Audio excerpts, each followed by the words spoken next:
그것이 뭔가 하면은 이것 또한 지나가리라 라는 말입니다. 심지어는 CCM까지 이 제목으로 넣은 것을 들어봤습니다. 세상이 너무 살기가 힘드니까 이런 말들이 나오는 것 같아요. 이 말의 의미는 지금은 고통 중에 있지만은 언젠가는 이 고통이 끝이 날 것이라고 하는 희망적인 내용입니다. 고통도 시작이 있으면은 반드시 끝이 있을 것이다 라는 내용이죠. 욥이 그 엄청난 고통 중에서도 견딜 수 있었던 것은 이것 또한 지나가리라 라는 생각이 있었기 때문이 아니겠는가 라는 생각을 해봅니다. 인류의 보편적인 진리 중에 한 가지는 시작이 있으면 끝이 있다는 것입니다. 그래서 전도서 기자는 범사의 기한이 있고 천하 만사가 다 때가 있나니 날 때가 있고 죽을 때가 있으며 심을 때가 있고 심은 것을 뽑을 때가 있으며 라고 말씀을 하고 있습니다. 사람이 태어날 때가 있으면 죽을 때가 있다는 것을 부인할 수 있는 사람은 아무도 없을 것입니다. 마찬가지로 이 세상도 시작이 있으면 반드시 끝이 있다는 것입니다. 이 끝나는 것을 종말이라고 합니다. 성경에서는 거듭거듭해서 이 종말에 대해서 말씀을 하고 있습니다. 사람들은 이 종말에 대해서 관심이 많은 것 같아요. 그래서 종말에 관련되어진 책도 쓰기도 하고 또 종말과 관련되어진 영화를 만들기도 하고요. 그런 것을 봤을 때 이 종말이 있다는 것은 사람의 그 마음속에 있는 그것이 증거가 될 수가 있다는 것입니다. 종말은 두 가지가 있습니다. 개인적인 종말과 그리고 일반적인 종말입니다. 개인적인 종말이라는 것은 한 개인의 삶이 끝나는 것을 말합니다. 그리고 일반적인 종말이라는 것은 역사의 종말을 말하는 것입니다. 다른 말로 하면은 우주적인 종말이다 이렇게 말을 하기도 합니다. 이 우주적인 종말은 주님의 재림과 함께 이루어집니다. 베드로후서 3장 10절 말씀을 보면은 그러나 주의 날이 도둑같이 오리니 그날에는 하늘이 큰 소리로 떠나가고 물질이 떡은 불에 녹아지고 땅과 그 중에 있는 모든 일이 드러나리로다 라고 해서 종말 때의 모습을 생생하게 묘사를 해주고 있습니다. 종말과 관련해서 두 가지의 이단이 있습니다. 하나는 주님이 오시는 날을 정확하게 알 수가 있다라고 말하는 이단입니다. 그 종말의 때가 몇 년, 몇 월, 며칠이다라고 정확하게 얘기를 하는 그런 이단입니다. 역사를 통해서 이런 이단들이 꽤 많았습니다. 왜냐하면 사람들의 관심이 많으니까요. 대표적인 경우가 1990년대에 다미선교회 아시죠? 사회적인 물의를 일으켰던 그 다미선교회는 1992년도에 10월 26일입니까? 그 1992년 10월 26일 날 예수님이 오신다고 해서 사회적인 물의를 굉장히 많이 일으켰던 그런 이단입니다. 그러나 주님께서는 그날과 그때는 아무도 모르나니 하늘의 천사들도 아들도 모르고 오직 아버지만 아시느니라고 말씀을 하셨습니다. 또 다른 이단이 있습니다. 이 사람들은 종말이 없다라고 말하는 사람들이에요. 주로 독일의 자유주의 신학자들이 많이 주장을 합니다. 대표적인 사람이 몰트만이라고 하는 사람인데 우리나라에도 몇 번씩이나 다녀갔습니다. 이 사람은 희망신학을 주장하는 사람입니다. 참된 신앙인들은 종말에 대해서 어떤 생각과 어떤 자세를 취해야 되느냐 하면은 언제 주님이 오실지는 모르지만 주의 재림과 함께 이 세상은 종말이 온다는 것을 믿는 것입니다. 그리고 그 시기가 점점 가까워지고 있다는 것을 믿는 것입니다. 한 번 더 말씀을 드리겠습니다. 언제 주님이 오실지는 모르지만 주의 재림과 함께 이 세상은 반드시 종말이 온다는 것을 믿는 것이고, 그리고 그 시기가 점점 가까워지고 있다는 것을 믿는 것입니다. 이것이 참된 신앙인의 종말에 대한 자세인 줄로 믿습니다. 그 시기가 점점 가까워지고 있다는 것은 예수님께서 말씀하신 그 징조를 통해서 우리는 알 수가 있습니다. 오늘 말씀을 통해서 우리가 예수님께서 말씀하신 그 말세의 징조에 대해서 한번 살펴보기를 원합니다. 첫 번째로는 말세가 되면은 미혹의 영들이 많이 나타난다라고 예수님께서 말씀을 하셨습니다. 제자들이 주의 임하심과 세상 끝에는 무슨 징조가 있어오리까? 라고 이렇게 질문을 했을 때 예수님께서는 너희가 사람의 미혹을 받지 않도록 주의하라, 이렇게 말씀을 하셨고, 또 5절에서는 많은 사람이 내 이름으로 와서 나는 그리스도라여 많은 사람을 미혹하리라, 이렇게 말씀을 하고 있습니다. 마지막 때가 되면은 가장 뚜렷하게 나타나는 징조가 미혹의 영들이 나타나서 하나님을 믿는 사람들의 신앙을 혼돈시키고 또한 방황하게 만든다는 것입니다. 자칭 그리스도라고 하는 사람들이 나타나서 사람들이 미혹을 한다는 것이죠. 대표적인 예가 우리나라의 전도관의 박태선 장로 같은 사람들, 통일교의 문선명 같은 사람들입니다. 문선명이는 예수는 실패한 메시아다, 그래서 자신이 성공한 메시아로 왔다라고 주장을 했습니다. 한때 여대생들과 음란한 춤사위를 벌이던 정명석, 소위 JMS도 이와 같이 미혹하는 자 중에 한 사람입니다. 요즘은 신천지의 이만희가 가장 미혹하는 자로서 대두가 되고 있습니다. 이것은 영적인 문제이기 때문에 내가 어느 만큼 세상적인 지식을 많이 가지고 있느냐 덜 가지고 있느냐 이거하고는 상관이 없는 것 같아요. 소위 장안에 스카이 대학을 나온 사람도 미혹이 되더라고요, 보니까. 그리고 그 통일교가 한창 흥행할 때 우리 기존 교회의 목사들이 미혹이 되어서 그 통일교로 많이 갔다 아닙니까? 목사들이라면 그래도 정교 신학교에 나와서 신학교육을 다 받은 사람들인데 신학교육을 받은 사람들조차도 미혹을 받아서 넘어가더라니까요.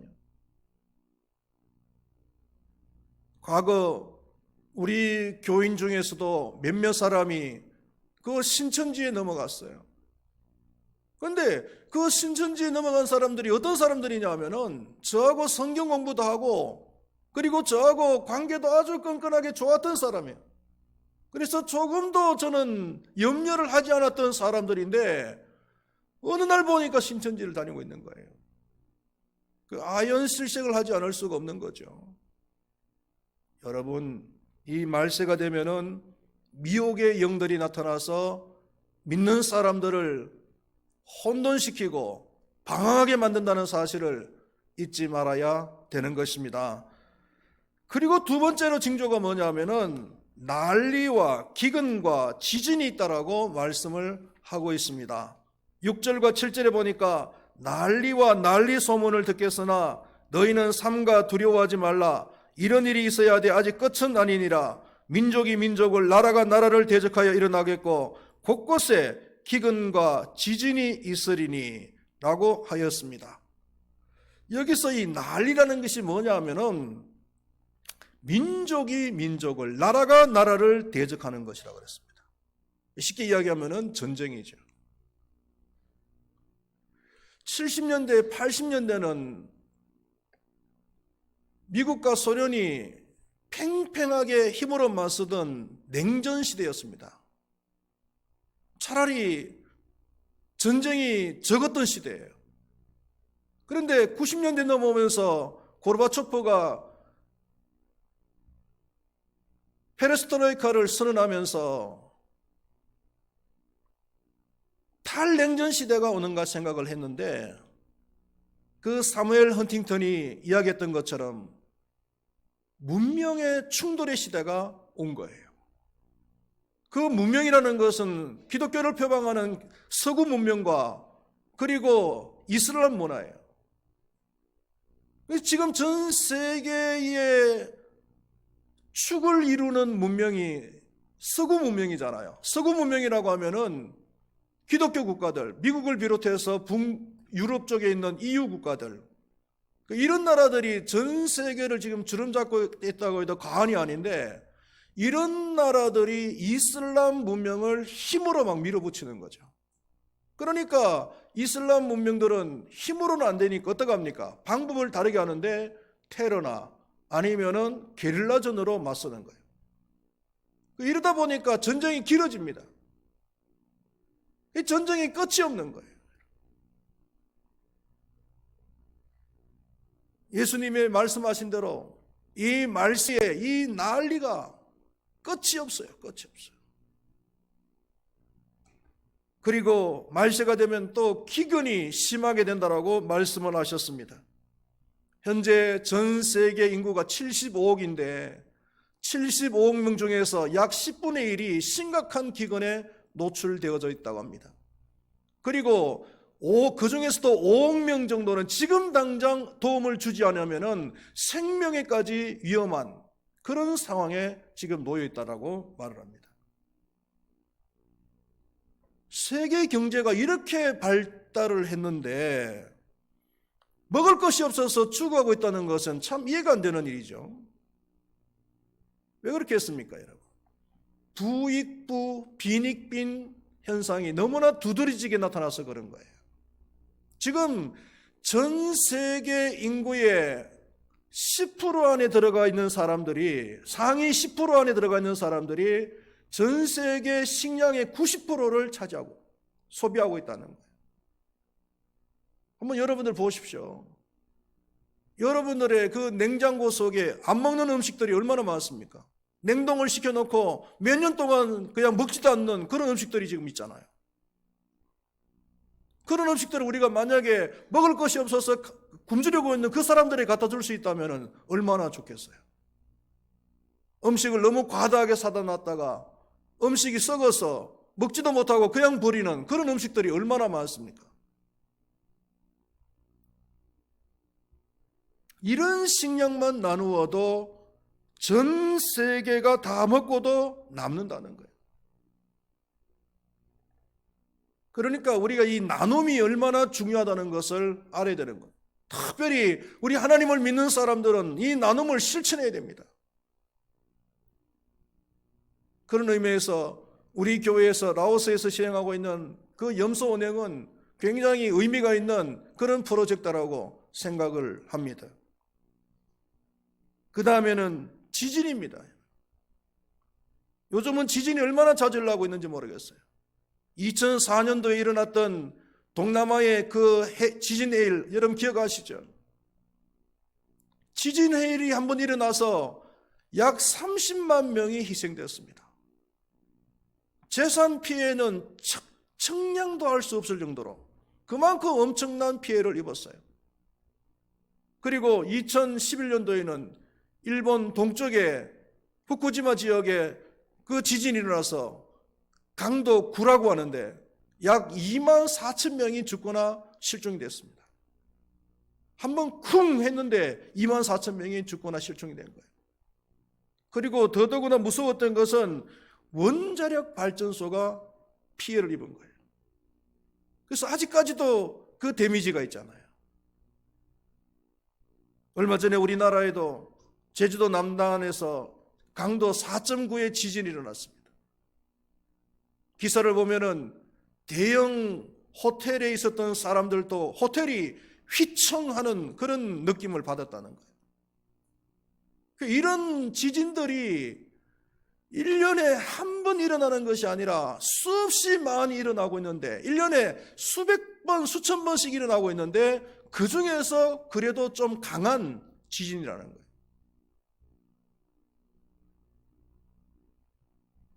난리와 기근과 지진이 있는 것을 보면서 우리는 종말이 가까워지고 있음을 인식해야 될 줄로 믿습니다.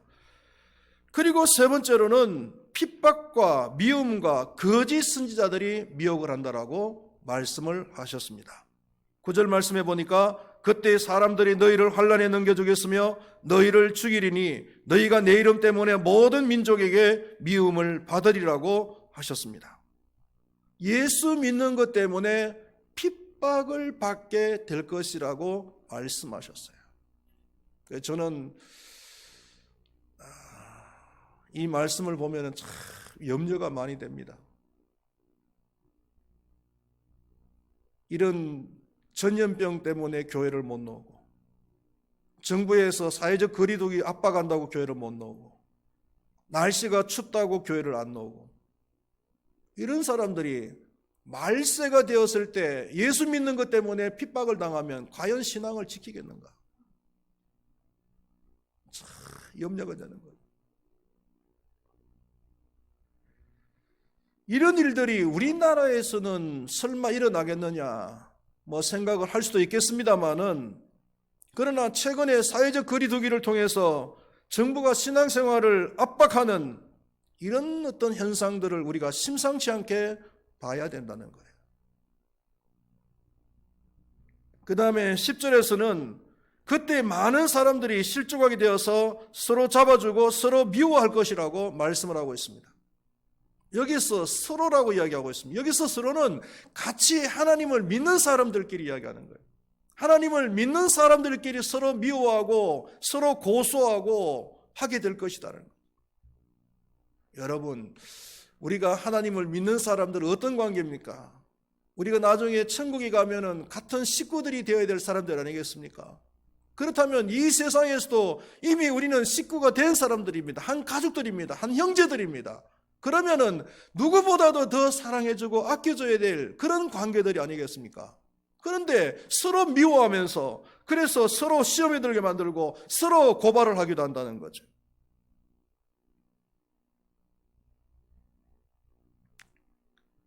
사회주의 국가에서 이런 일들이 종종 일어난다고 합니다.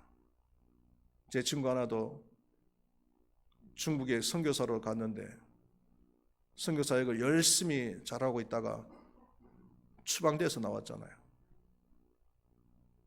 그러니까 그 리더들 훈련을 시키고 있는데 훈련을 잘 시켰대요. 그 어느덧 중국어과를 나와가지고 이미 중국어를 꽤 한 상태에서 중국을 들어가서 우리나라의 제자훈련 교재를 중국어로 번역을 해가지고, 그리고 중국어로서 일반 교인들, 평신도들도 훈련을 시키고, 그 다음에 그 리더들도 이렇게 훈련을 시켰는데 아주 이렇게 결과가 잘 나와가지고 굉장히 좋아하고 있었는데요. 어느 날 리더들 훈련을 시키고 있는데 공안이 들이닥쳐가지고 그냥 다 압수시키고, 그리고 그 다음날 추방돼 버렸어요. 그리고는 중국엔 들어가지도 못해요. 추방자의 명단에 들어갔어. 그 알고 보니까 이 공안들이 어떻게 알고 들이닥쳤느냐, 그 리더들 중에서 훈련을 잘 받고 있던 리더 한 사람이 돈에 욕심이 생겨가지고 신고하면은 돈을 준다고 하니까 그냥 신고를 해버린 거예요. 그래서 발각이 나가지고 그냥 선교사님은 그냥 추방돼 버려요.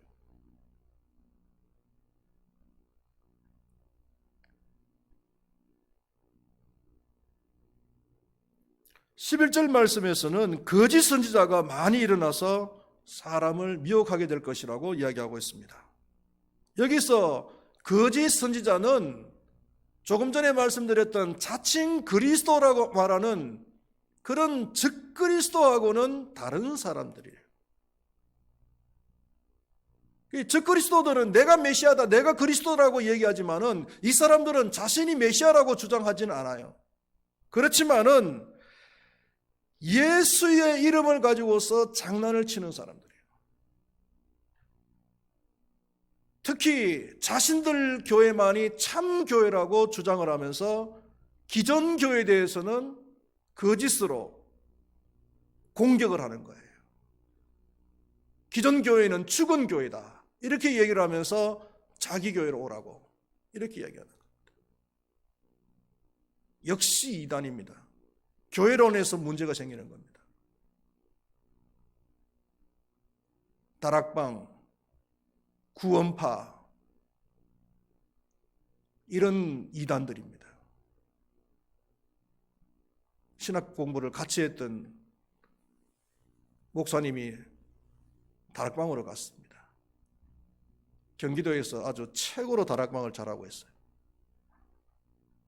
아주 명문학교도 나왔고 똑똑한 사람인데 어떻게 다락방으로 갔는지 말이죠.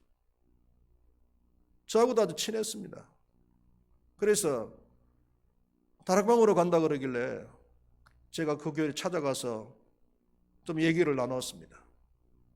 갔더니 벌써 교회에다가 다 다락방과 관련되어진 그런 인쇄물들을 다 붙여놨더라고요. 그러면서 하는 얘기가 뭐냐면은 기존 교회는 죽었다, 전도도 하지 않는 죽은 교회다라고 이야기해요. 그래서 내가 죽었다라고 하는 말을 하지 말아라. 어떻게 죽었다라는 말을 그렇게 쉽게 할 수 있느냐. 차라리 잠자는 교회라고 하면 이해를 하겠다. 잠자는 교회는 깨우면 되잖아요. 그런데 죽은 교회는요, 죽어버렸으니까 깨울 수가 없는 거잖아요.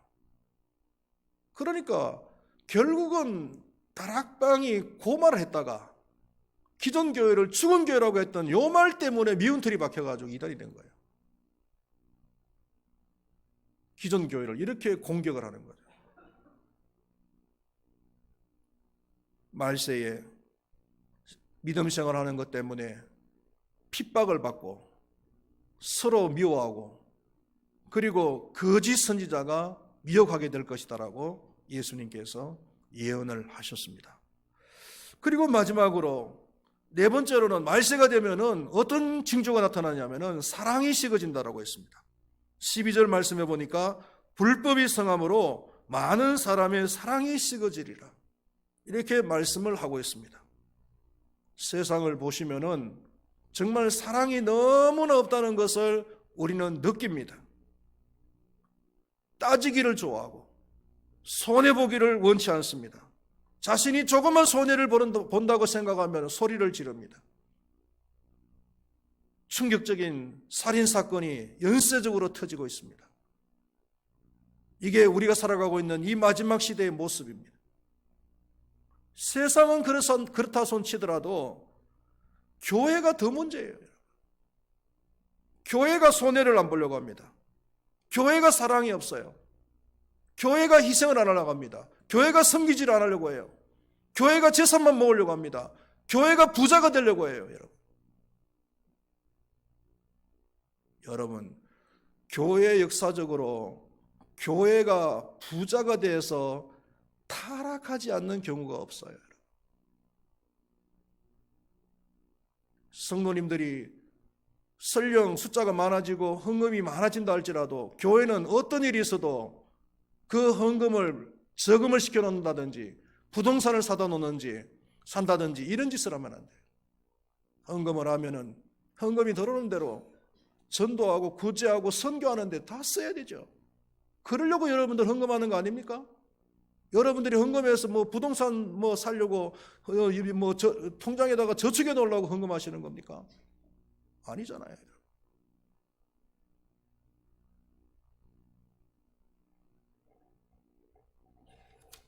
말세에 나타날 징조입니다. 사랑이 식어지는 거예요.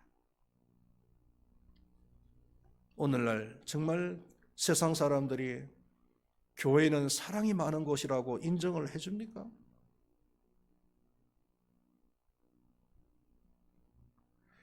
자, 그렇다면 이 말세에 우리 그리스도인들은 어떻게 살아가야 될 것인가? 라는 겁니다. 두 가지입니다. 하나는 13절 말씀을 한번 읽어보겠습니다. 13절 말씀 시작. 그러나 끝까지 견디는 자는 구원을 얻으리라. 끝까지 견뎌야 됩니다. 흔들리지 말고 굳게 서서 끝까지 견디라 라는 말입니다. 말세에 이렇게 미혹의 영들이 나타나서 설치고 있는데 어떻게 끝까지 흔들리지 않고 견딜 수가 있을까요? 태풍이 지나갑니다. 태풍이 지나간 자리에 쓰러진 나무가 있고 잘 버틴 나무가 있어요. 차이점이 뭘까요? 쓰러진 나무는 뿌리가 약한 거예요. 뿌리가 약하기 때문에 태풍에 그냥 쓰러지는 거예요. 그러나 잘 견딘 나무는 뿌리가 깊이 있기 때문에 견딜 수가 있게 된 겁니다. 우리 신앙생활도 마찬가지입니다. 뿌리가 깊어야 됩니다. 뿌리가 깊어야 그런 미혹의 영이 설치돼도 쓰러지지 아니하고 잘 견딜 수가 있는 거예요. 어떻게 하면은 우리가 뿌리가 깊을 수가 있겠습니까? 이것도 두 가지입니다. 하나는 성경 말씀을 많이 배우라. 성경 말씀을 많이 알고 있어라. 성경 말씀의 훈련을 받으라는 것입니다. 신앙생활 하면서 성경을 모르면 뿌리가 없는 신앙이에요. 신앙생활을 수년 동안 했는데 성경 공부를 한 번도 안 해본 적이 없고 성경을 한 번 처음부터 끝까지 읽어본 적이 없는 사람들, 신앙에 뿌리가 없는 사람이에요. 이런 사람들은 마귀의 영입 대상 1호입니다. 쉽게 넘어갈 수 있습니다. 그러니까 여러분들 하나님의 말씀의 뿌리를 깊이 내리시기를 바라겠습니다. 그리고 또 한 가지는 이것은 경험에서 놓은 건데 교회를 가능한 한 옮기지 마십시오. 교회를 옮겼을 때에 신앙의 흔들림이 가장 많은 거예요. 어쩔 수 없는 상황, 어쩔 수 없는 경우에는 교회를 옮겨야 되겠죠. 멀리 이사를 한다든지, 부산으로 이사를 한다든지, 제주도로 이사를 한다든지, 아니면은 방콕으로 이사를 한다든지, 이렇게 멀리 이사를 하면은 교회를 옮길 수도 있겠지만, 그렇지 않는 경우, 물론 또 다른 경우도 있겠습니다만은요. 그렇지 않으면은 할 수만 있으면은 교회를 옮기지 마십시오. 한 교회에다가 뿌리를 내리십시오.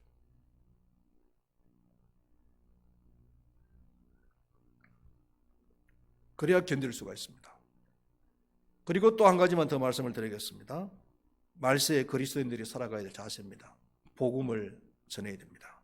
14절 말씀을 읽어보겠습니다. 시작. 이 천국 복음이 모든 민족에게 증언되기 위하여 온 세상에 전파되리니 그제야 끝이 오리라. 하나님을 믿는 우리 성도들은 심판은 면제를 받았습니다. 이제 우리가 주님께서 오셔서 이 세상을 끝내시고 그리고 심판하실 때에 우리 믿는 사람들은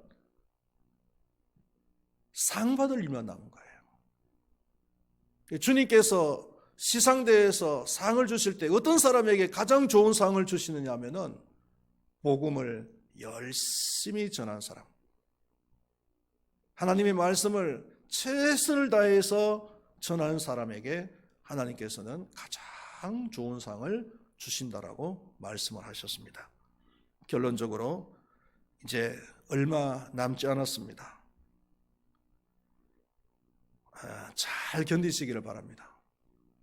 그리고 잘 견디셔서 주님의 시상대 앞에 섰을 때 좋은 상을 다 받을 수 있는 우리 큰바위교회 모든 성도님들이 되시기를 축원드리겠습니다. 기도하시겠습니다. 하나님 아버지,